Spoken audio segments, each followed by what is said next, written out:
Okay, good morning once again. Hello, my dear students. So, as we are already done with our activity and you already know about what is communication, then we will be proceeding to the next topic, which is the types of communicative strategy. But before anything else, what is communicative strategy? Anyone? Okay, so communicative strategies are plans for communicating information related to a specific issue, event, situation, or audience. So it is about planning to communicate with your audience or other people that you are talking to. So there are strategies that need to be considered. So what are those strategies? Let's digest it one by one. First up, we have nomination. What is nomination? When you employ this strategy of nomination, you try to open a topic with the people you are talking to. So, when beginning a topic, you may start off with news, inquiries, and news announcements as they promise extended talks. So, nomination is all about introduction. You have to deliver such introductions coming from news or any references to open up a topic. That is nomination. Understood? So when we talk about nomination, it's all about the introduction or the opening statements. That is nomination. Next up, the second one is restriction. So when you hear the word restriction, is all about limitation or rules that needs to be considered.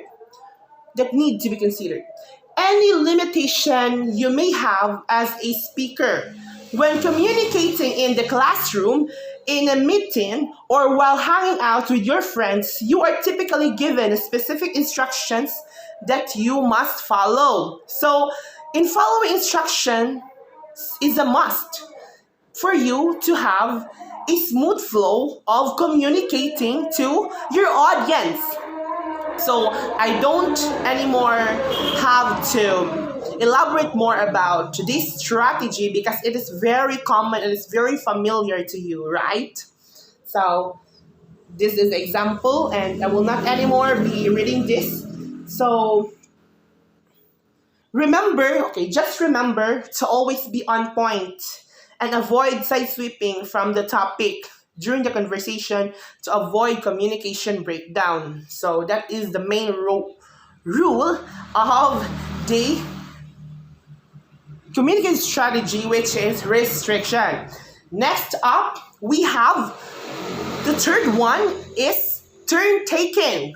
So turn taking, it is your turn, my turn. So you have to speak, and if my turn, then I'm the one to be able to speak. So wait for my turn. Joke. So okay, class, relax like that. The process, turn taking is the process by which people decide who takes the conversational floor. The primary idea is to give all communicators a chance to speak. So turn taking, from the word itself, turn taking, you will be able, as a speaker, you are the one who will control if who will be able to speak in that specific topic or in that specific area. Oh, so that is turn taking. For example, you are having a meeting about the school preparations for the upcoming acquaintance. So if it's secretary's turn to present his or her previous minutes, or the treasurer about the financial status of your organization or your school, then you have to give them the time or the turn for them to speak. Yeah, that's it. That's turn taking. So remember to keep your words relevant and reasonably short enough to express your views or feelings. So when it's your turn, you have to speak in relevant today topic, because it will make hesitations, it will make unnecessary hesitations to your audiences. To acknowledge others, you may employ visual signals like a nod, look, or step back. So what do you think? Or you wanted to say something? So that are the statements that are very common when we are having this communicative strategy, which is the turn taking. So that's very basic, class. It's very understandable. I know you understand and you get my point. So without further ado, let's proceed to the next topic. Next communicative strategy, or the fourth one, which is the topic control. So topic control covers how procedural formality or informality affects the development of topic in conversations. For example, in the meetings, you may only have a turn to speak after the chairperson directs you to do so. So, topic control is somewhat similar to turn taking. So, as what I have said earlier, that you have to wait for your turn to speak when the presider or the presiding officer will allow the secretary or the treasurer to speak. Then he or she is the one who should speak. So you can make yourself actively involved in the conversation without overly dominating it by a minimal responses like yes, okay, go on, asking tag questions to clarify informations briefly, like you were excited, aren't you? So it was unexpected, wasn't it? Even by laughing. So it is somewhat similar to the turn taking one. So next, I think that I will not be anymore elaborating, because I will not anymore elaborate because it is very understandable. Sabotable lang. Next, fifth one. Sorry, class. Fifth one, topic shifting. So when we say topic shifting, it is a moving from one topic to another.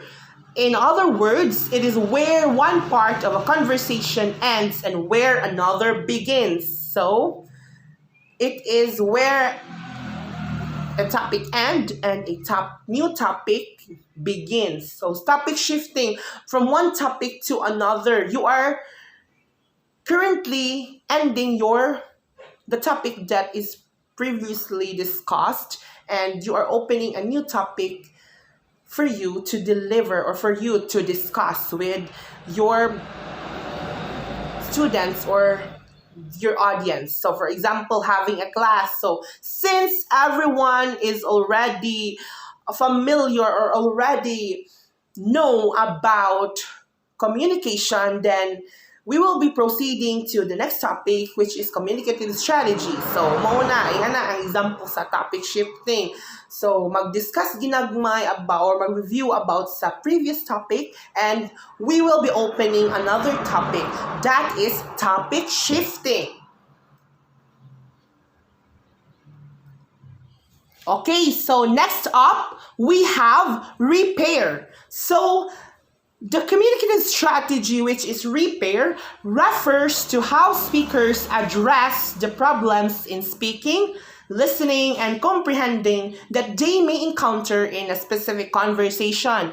For example, if you're having a class, then you can't hear your students answer because her voice is not so loud, so you have to tell her that you have to louder his or her or louder her voice in order for the class to understand. So during the conversation, it is repair. So for you to understand a topic, you have to balance your voice, you have to listen to one another, and you have to speak loudly and clearly. So that is the communicative strategy, which is repair.